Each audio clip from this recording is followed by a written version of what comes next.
So next experiment in heat transfer lab, it is the refrigeration testing. So whenever you talk about refrigeration, that is nothing but you have to cool the system or cool the room. So how you have to cool? It is according to your second law of thermodynamics, where you have to extract the heat from lower temperature, then you are sending it to higher temperature while doing the work on the system. So that is nothing but your refrigeration system, so that you have to cool that space while extracting the heat from that space, and you are sending back to the higher temperature surrounding.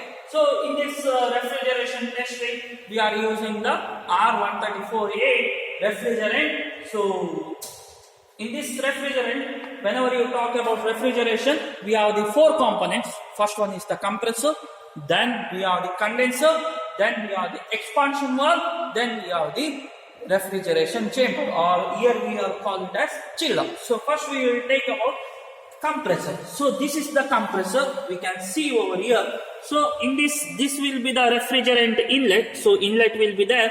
From inlet it will compress us. So while compressing, what will happen? It will pressure will rises from low pressure to high pressure. So we can check the pressure.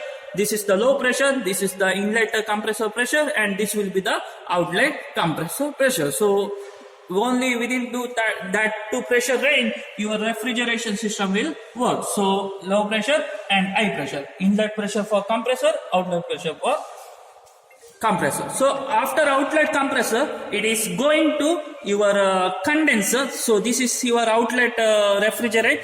So it is going to the condenser, where it will reject the heat. While rejecting the heat, what will happen? Temperature will reduce.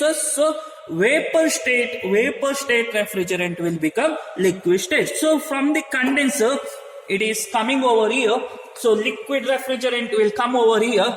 So here two types of expansion valve will be using. So one type is capillary type, another one is the solenoid valve. So operation of this one, whenever you want to work on the capillary tube, we have to keep this solenoid valve in the off position, and this should be in the open position. So your refrigerant will flow through this capillary tube. So what will happen whenever you are going into the capillary? The pressure will reduce us from high pressure to low pressure region. So your refrigerant will become a negative temperature. So temperature also will reduce us.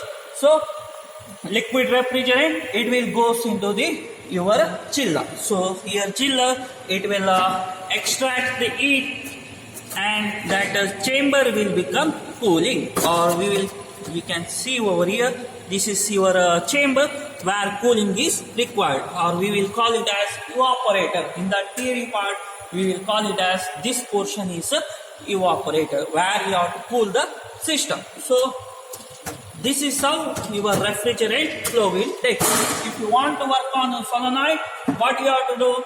You have to close this valve, and we have to make this one is on, so that your liquid refrigerant will come through this valve, and then it is going to your evaporator chamber. So in this way your system will work. So in this way your flow of refrigerant will be there. So now in this experiment, what you have to do? You have to switch on the mains. After switching on the mains, then you have to switch on the console, then you have to switch on the condenser fan and compressor.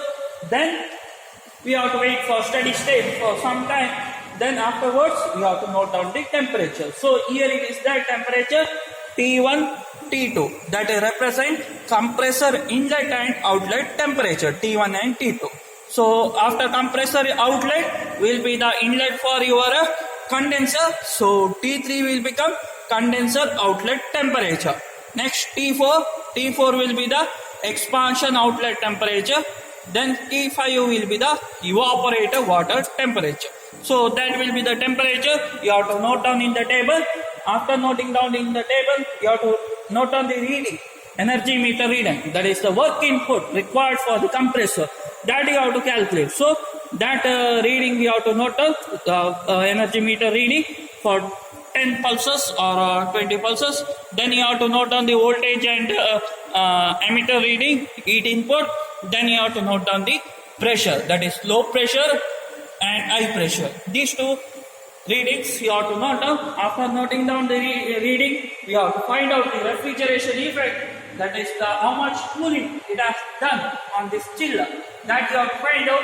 Then you have to find out the COP of the cycle. So for this we need to find out the you have to use the HS diagram of R134A. From that R134A you have to find out the enthalpy at salient points 1, 2, 3, 4. So 4 enthalpies you have to find out. Then you have to find out your COP and refrigeration effect of this system. So this is how your refrigeration test rig will works. So thank you.